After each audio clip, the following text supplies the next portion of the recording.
Hey guys, it's Katy at scrappinkaty.ctmh.com, and I am joining the creative design team for our June video collab featuring the how-to books from Close to My Heart. And this series is called Start with a Sketch, and I am the last one in this series. Hey guys, today is the final day. I'm running a little bit late, but the final day for Start with a Sketch, a creative YouTube collab from the creative design team. And I am going to be working with volume 5. It's our newest volume. If you aren't familiar with Close to My Heart's how-to books, we have some that are designated just for layouts. We have some that are designated just for cards. And then this volume 5 is kind of the best of both worlds. Now, what I wanted to show you today is I have a lot of customers, girls, friends who basically do both. And then I definitely have some that prefer only scrapbooking or only card making. So I'm going to show you how to use this volume 5 because it has some awesome double page and one page layouts in it. So I want to show you how to purchase this volume 5, and if you are not a card maker, how you can turn some of these card patterns into a layout pattern. Now I've done something similar to this in the last month or so. It's called Stretch the Sketch, and it's where you take any size sketch and you make it into a 12 by 12 or some other format. So I'm going to be taking the pattern 28 from the Make It With Your Heart volume 5. It is on page 60, and I am going to be using this pattern for a layout, and I'm going to show you how to do that precisely, or you can just guess. But I do have a lot of friends who are not guessers. They would prefer it spelled out for them, so I'm going to show you how to do that as easy as possible. And then I'm going to be using a couple of things. I'm going to be using a couple of photos from our anniversary trip last year. And if you recall, I made this 2-page layout a couple of months ago. So I'm going to use the same pattern paper and the same collection, which is Hillside Cottage, and then I'm going to throw in some of those mix-ins in my little tray here. I've got the Hillside Cottage wooden shapes, and then some of those little banners and pennants from the mix-in collection.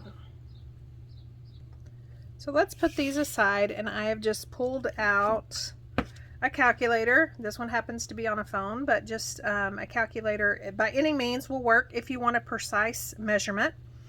One thing I love about Close to My Heart's how-to books is not only does it give you artwork, I don't know if you remember this page, so it gives you sample artwork. Some of them it'll give you tips and tricks, but it also gives you actual dimensions. So this is a standard size card, which means it's 4 1/4 by 5 1/2. And the dimensions are for that measurement. So in order to stretch it to a 12 by 12, it tells me that these little circles are 1-inch circles right here. So what I'm going to do is, I know that they fit on this 4 1/4 inch side. So I'm going to take 1 inch divided by 4.25 equals, and so that is the percentage that 1-inch circle is of this 4 1/4 inch side. So then, since I am going to be making a 12 by 12 layout, I'm going to multiply that times 12 inches, and that is going to give me the approximate size of my circles to keep in line with this 9 circle pattern over to the left side of my 12 by 12. And I can do the same thing with this little strip right here. It's telling me that it's 1/2 inch. So now I'm going to do the same with this little 1/2 inch strip. It tells me that that is 1/2 inch. Now the only difference is that 1/2 inch is actually on the 5 1/2 inch side of this card. So I'm going to take 0.5 divided by 5.5 for the 5.5 inches equals, and then I'm going to multiply that times 12. And so I have 1.09. So I'm just going to round that to 1 1/4 for my strip of pattern paper. So off camera, I have this pretty piece of light flamingo pattern paper, and that's going to be that left side, and that's cut at 1 1/4. And then I have a bunch of the circles, of course, that I cut using the thin cut circles. Now the larger circle was just a little bit too large, so I used this one that's right next to the largest. And instead of 2.85, if you recall, that was probably the measurement, that measures right at 2 3/4. So it's close enough. And so I am going to bring out this piece of white daisy cardstock, mainly because my other layout was also built on a white daisy piece of cardstock. On this, it says that you need to start lining your circles up 1/2 inch from the bottom and the top.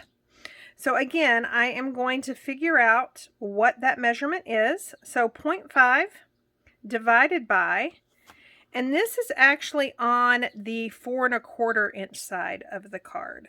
So 4.25, and then I'm going to multiply that times my 12-inch base. So basically 1.4 inches or 1.5 inches from the bottom and 1.5 inches from the top is where I'm going to start my circles. The easiest way for me to do that is bring out my Versamat. Now I know that our Versamat is not available right now. So sad about that because I absolutely love this Versamat. And then I'm going to bring out all my circles and then go ahead and put this 1 1/4 piece down. And then I'm going to start lining up these circles 1.4 inches from the bottom. I don't want to use that box. He's facing the wrong way. Let's use this one. 1.4 inches from the top. And then I can just fill in all the rest of these circles.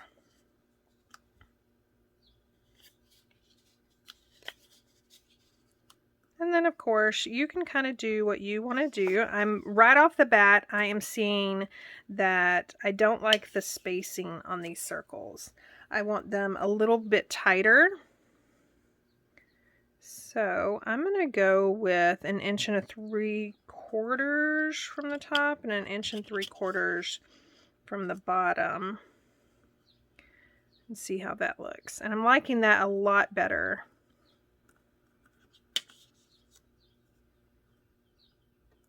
So we are good with that.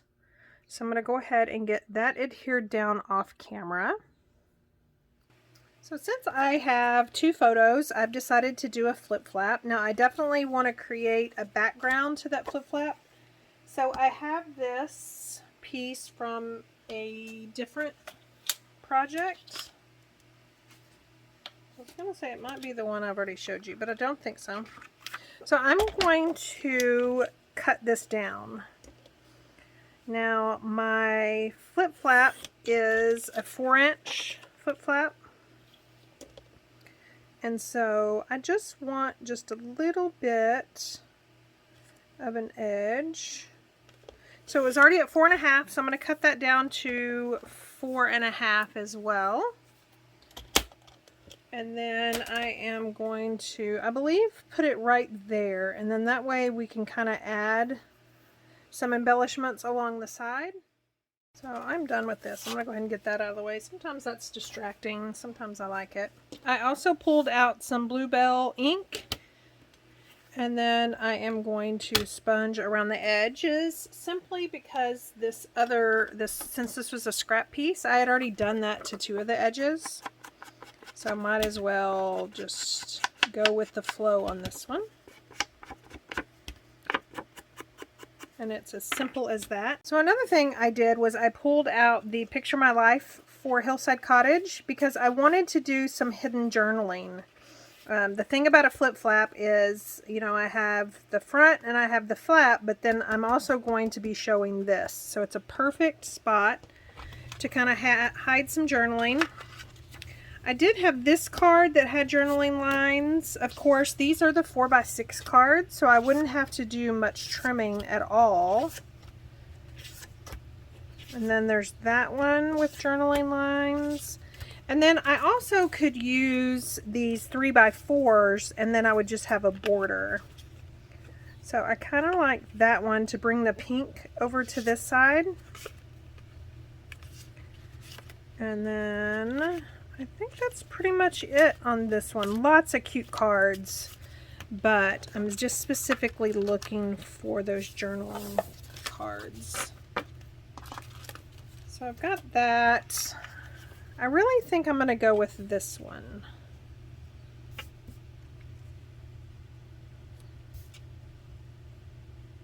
And so that measures 4 inches by 3. And so you won't be able to see it behind these photos. So I'm going to go ahead and I am going to put in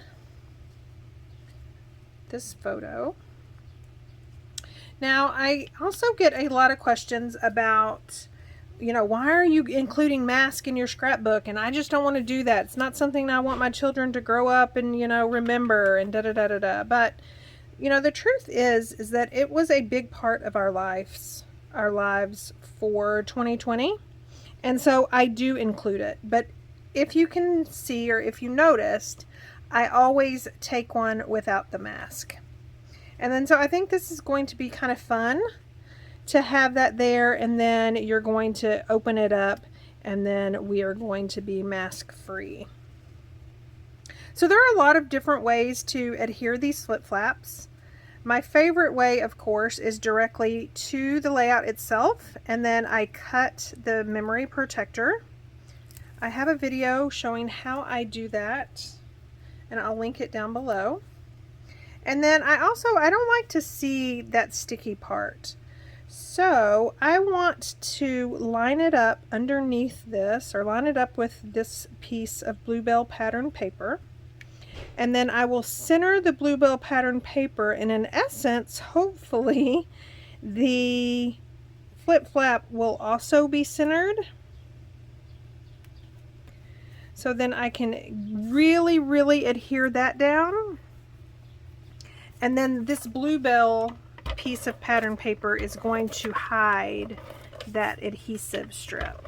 And that's another reason why I like my flip flaps to be adhered to my layout, because I don't like you to see, or I don't even like to see, that adhesive strip on the top of my memory protectors.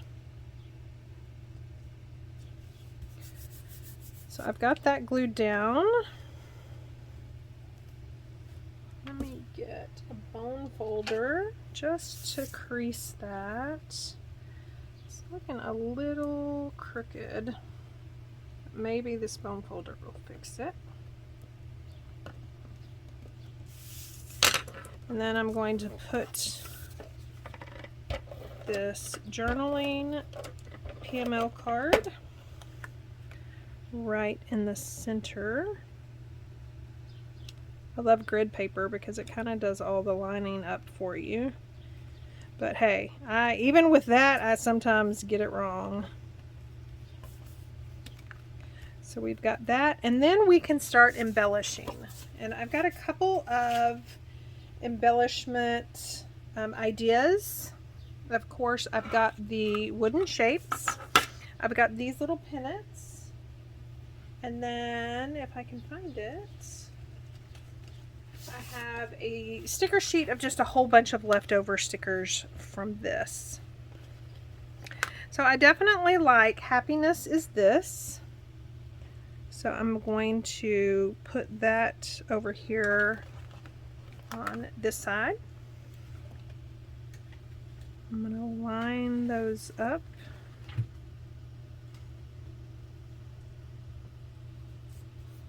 I'm telling y'all, when I do these, they look straight, and then when I go to edit my video, it looks really crooked.